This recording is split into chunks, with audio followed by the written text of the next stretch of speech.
Please like, subscribe and share my channel, Wakar Talks. साहब क्या हाल है? तबीयत ठीक है?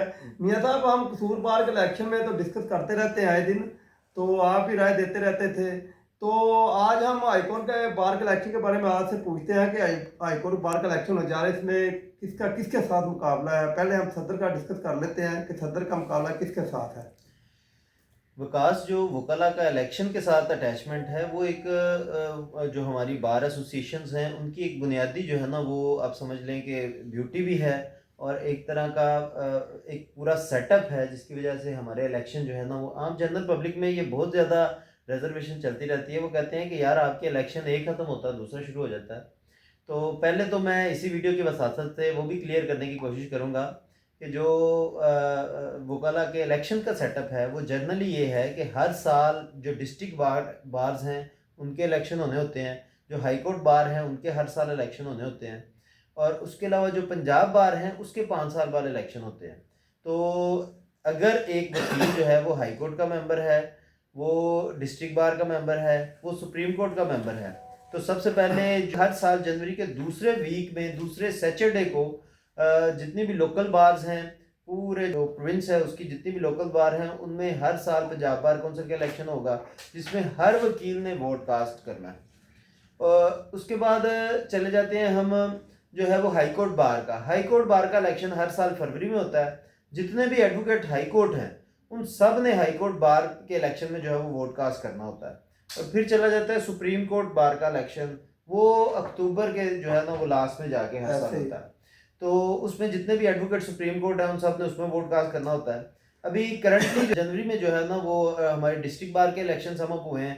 उसके बाद ये नवंबर 2025 में जो सबसे बड़ा इलेक्शन होता है, जो वकला का बार कौंसिल का इलेक्शन होता है, जिसमें हर वकील ने वोट कास्ट करना होता है, और वो पंजाब बार कौंसिल का इलेक्शन जो 5 साल बाद होता है। तो वो नवंबर 2025 में सबसे पहले पंजाब बार कौंसिल का इलेक्शन हुआ। उसके बाद जनवरी में जो है वो डिस्ट्रिक्ट बार के इलेक्शन हुए। जितनी भी लोकल बार्स थे उन सब बार्स में जो है ना वो इलेक्शन हुए, जिन्होंने अपनी अपनी बार के नुमाइंदगान को चूज़ किया। सदर सेक्रेटरी को हर बार के जो है ना वो नुमाइंदगी को चूज़ किया गया, मुंतखब किया गया। और उसके बाद अब जो है वो फरवरी में आपको पता है कि हाई कोर्ट के इलेक्शन होते हैं।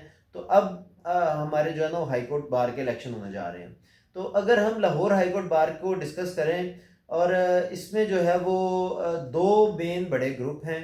एक जो है वो हामिद खां ग्रुप है और एक आसमा जहांगीर ग्रुप है। ये दो मेन ग्रुप्स हैं, कैंडिडेट्स देते हैं और 1 to 1 मोस्टली मुकाबला हो जाता है। बाकी बहुत से के जो है वो इलेक्शन कंटेस्ट करते हैं। बहरहाल जो मेन दो बड़े ग्रुप हैं, एक हामिद खां ग्रुप है और एक जो है वो आसमा जहांगीर ग्रुप है। अब आसमा जहांगीर ग्रुप के साथ अगर देखा जाए तो उसमें मेन जो जिनकी जो है ना वो जिस ग्रुप की हमायत मिलती है वो इंडिपेंडेंट ग्रुप है। लाहौर में बड़ा फाल ग्रुप है इंडिपेंडेंट ग्रुप ऑफ लायर्स। और दूसरी तरफ जो हामिद खां ग्रुप है उसको PKLF जो है ना वो मोस्टली सपोर्ट कर देती है। तो अब अगर देखा जाए तो करंटली जो है ना वो बाबर मुर्तज़ा खां जो हैं वो हामिद खां ग्रुप के सदर के कैंडिडेट हैं, और उनको जो है वो PKLF की और इस तरह के दूसरे जो अपोजिशन सपोर्टिव ग्रुप्स हैं उनकी इनको हमायत हासिल है। और दूसरे नंबर पे आ जाते हैं हमारे जो है ना वो राजा आमिर खां साहब। राजा आमिर खां साहब को जो है ना वो आसमा जहांगीर ग्रुप ने नॉमिनेट किया है और इंडिपेंडेंट ग्रुप की इनको हमायत हासिल है।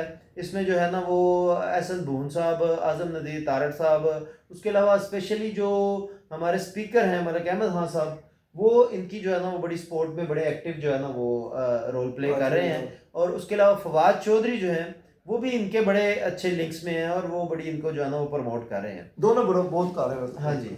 तो वकास, यहाँ पे सबसे अहम चीज़ जो होती है ना, मैं समझता हूँ कि सपोर्ट के अलावा जो कैंडिडेट की अपनी शख्सियत है, जो उसकी अपनी शख्सियत में जो चार्म होता है वो बड़ा मैटर करता है। एक कैंडिडेट जो है उसकी शख्सियत मुतासर कुन है, वो वोटर को मिलता है और चंद लम्हों में वो उसको अपनी जो है ना वो एक रिमेम्बरेंस, अपना एक उसके साथ लिंक डेवलप कर लेता है।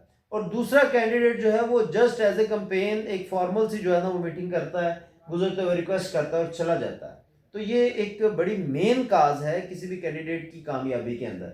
अगर आप एक अच्छे पॉलिटिशियन, एक अच्छे जो है ना वो जो है वो नुमाइंदगी लेना चाहते हैं, तो उसके लिए एक सबसे अहम अंसर ये है कि आप वोट को सिर्फ एज ए वोटर को एज ए रिक्वेस्ट उसको जस्ट फॉर फ्यू मिनट्स की जो है ना वो उससे मीटिंग ना करें, बल्कि उसके साथ एक रिलेशन डेवलप करें, एक लिंक डेवलप करें। चूँकि ये एक मैच्योर वोट है, जितने भी आपकी जो है वो आपका जो सिस्टम है जिसमें आप नुमाइंदे मुंतखब करते हैं, तो उसमें सबसे स्ट्रॉन्ग और सबसे मैच्योर जो वोटर है वो जो है ना वकला का वोटर होता है। तो एक वकील का वोट लेना इतना आसान नहीं होता, उसको उसके लिए आपको जो है ना वो उसको पूरा कन्विंस करना पड़ता है। तो बहरहाल करंटली अगर देखा जाए तो दोनों में जो बाबर मुर्तज़ा हैं वो काफ़ी ज़्यादा एक्टिव भी हैं और काफ़ी ज़्यादा जो है ना वो मतलब अपनी एफर्ट्स कर रहे हैं।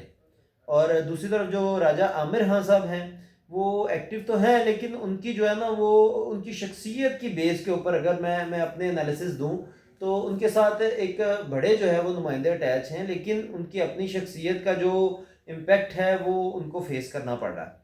तो अभी तक के एनालिसिस के मुताबिक जो बाबर मुर्तज़ा हैं वो थोड़ी सी अच्छी पोजीशन में हैं। राजा आमिर साहब जो है वो थोड़ा सा जो है वो मेरे एनालिसिस के मुताबिक थोड़ा सा बैकफुट पे चल रहे हैं। तो दूसरे नंबर पे मैं ये भी जो है वो आपको आइडेंटिफाई करूँगा कि ये हाई कोर्ट बार का इलेक्शन है और ये बहुत ज़्यादा ऐसे फैक्टर हैं जिन्होंने इसके डिसीजन के ऊपर इम्पैक्ट करना है।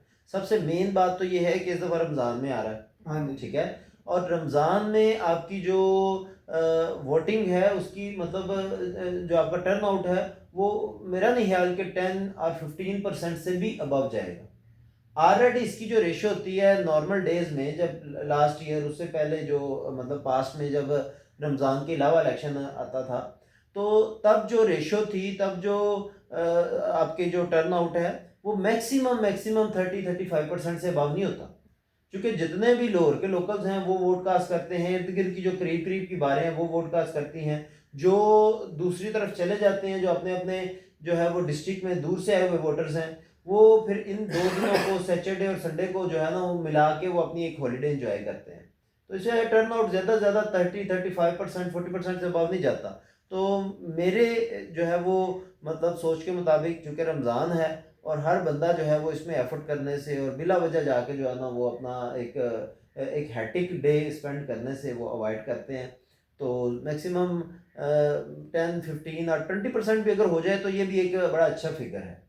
तो एक ये फैक्टर बड़ा मैटर करेगा। और दूसरे नंबर पे बात ये है कि जो बिहाइंड द सीन एफर्ट्स चल रही होती हैं, जिस तरह से अगर आप इंडिपेंडेंट ग्रुप को देखें तो इसमें जो है वो हुकूमती अरकान की काफ़ी जो है ना वो मतलब इसमें नुमाइंदगी मौजूद है, तो वो अफेक्टिव होते हैं। आप उनको निगलेक्ट इग्नोर नहीं कर सकते। जो ताकत में होता है, जो बरसरे इक़्तिदार होता है, उसकी बात में वज़न होता है, लोग उसको जो है ना वो वैल्यूएट करते हैं। तो बहरहाल उन फैक्टर्स ने भी अपना असरअंदाज मियाँ साहब होना यहाँ है। पर मैं आपसे एक और बहुत अहम सवाल करूँगा।